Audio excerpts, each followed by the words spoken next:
Que a hipnose existe oficialmente desde o século XVIII é um fato. Assim como também é um fato que muita gente ainda hoje enxerga a hipnose de uma forma completamente equivocada.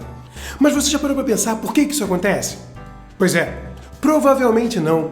É exatamente por aqui que eu quero começar hoje. Em julho de 1961, um senhor chamado Jânio Quadros, presidente do Brasil na época, assinou um decreto que proibia espetáculos ou apresentações isoladas de hipnose no Brasil. Tudo isso, naturalmente, movido por pura ignorância e falta de informação. O fato é que esse decreto só foi revogado em 1991, incríveis 30 anos depois. Ou seja, a hipnose ficou numa espécie de limbo aqui no Brasil por 30 anos, enquanto ela continuava se desenvolvendo na Europa e nos Estados Unidos. Quando a hipnose voltou a respirar por aqui, ela era exibida apenas em canais de televisão como forma de entretenimento. O curioso é que um dos primeiros a fazer apresentações constantes nas TVs brasileiras não foi um brasileiro.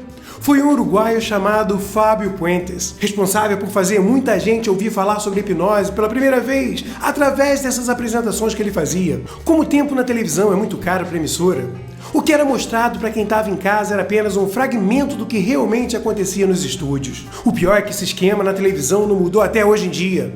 Os diretores querem mostrar apenas o que parece intrigante, engraçado ou fora do comum.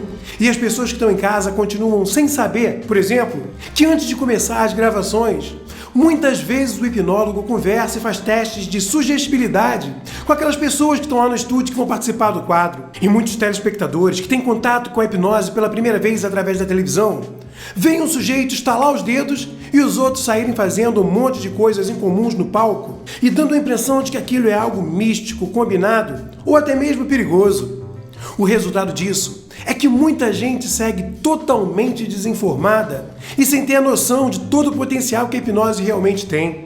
A sorte é que esse cenário começou a mudar depois que a internet chegou aqui no Brasil. A mudança é lenta, mas ela vem acontecendo. E uma prova disso é que eu estou aqui agora, tendo a oportunidade de falar com vocês sobre esse assunto, exatamente através da internet. E agora que vocês já entenderam um pouquinho do meu ponto de vista com relação aos porquês da hipnose ainda ser tão mistificada em nosso país, deixa eu explicar alguns pontos relevantes e que vão te ajudar a tirar algumas dúvidas básicas que você ainda possa ter com relação a esse assunto. Para começar, é fundamental entender que hipnose é uma só. Não existe vários tipos de hipnose. A forma com a qual ela é conduzida é que faz toda a diferença. Na hipnose para entretenimento, a gente busca formas rápidas de colocar as pessoas em transe e faz toda a condução do processo com a intenção de divertir quem está assistindo e participando do processo. Na hipnose clínica, o processo é um pouco mais complexo, visto que nele a intenção é tratar pessoas que têm questões psicológicas, comportamentais ou emocionais. Dentro desse processo, a gente pode utilizar várias técnicas, que vão desde uma sugestão direta à regressão de idade, por exemplo. Quem decide a melhor forma de conduzir o processo é o hipnoterapeuta. É justamente por isso que você deve ser bem criterioso na hora de você escolher o profissional que vai cuidar de você. Afinal de contas, profissionais ruins existem em todas as áreas e em todas as profissões. Tá legal, Valentim? Mas o que exatamente é hipnose? Para explicar isso de forma bem fácil e didática, eu vou te mostrar agora o modelo da mente criado pelo hipnólogo americano Gerald Kein. Para ficar bem simples a compreensão, Kein dividiu nossa mente em 3 camadas. A primeira é a nossa mente consciente, que é responsável pelo nosso fator crítico, raciocínio, força de vontade e memória de curto prazo. Depois vem nosso subconsciente. É essa camada que é acessada quando a pessoa está em transe. E por fim vem nosso inconsciente, que é responsável pelo nosso sistema imunológico e nosso sistema nervoso autônomo, que cuida de tudo que a gente faz sem precisar pensar, como respirar ou piscar, por exemplo. E se alguém algum dia te pedir a definição de hipnose, você pode dizer que hipnose é a ultrapassagem do fator crítico e o estabelecimento de um pensamento ou sentimento seletivo.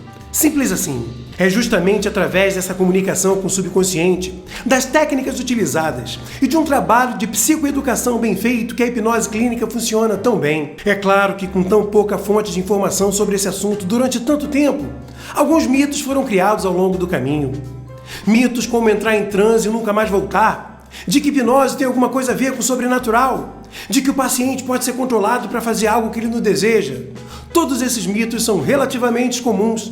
O meu papel e de vários outros colegas hipnólogos do Brasil e do mundo, e que trabalham de forma séria com a hipnose, é justamente desfazer essa imagem antiquada para que cada vez mais pessoas possam se beneficiar dessa ferramenta tão fantástica que é a hipnose. E se por acaso você ainda tiver alguma dúvida específica e quiser tirar ela comigo, acessa meu site oficial que está aparecendo ali na tua tela, faz contato comigo que eu te respondo com prazer. O pior inimigo da ignorância é sim o conhecimento. E como eu sempre digo, expanda sua mente e veja o mundo com outros olhos. Abraço e fica bem aí.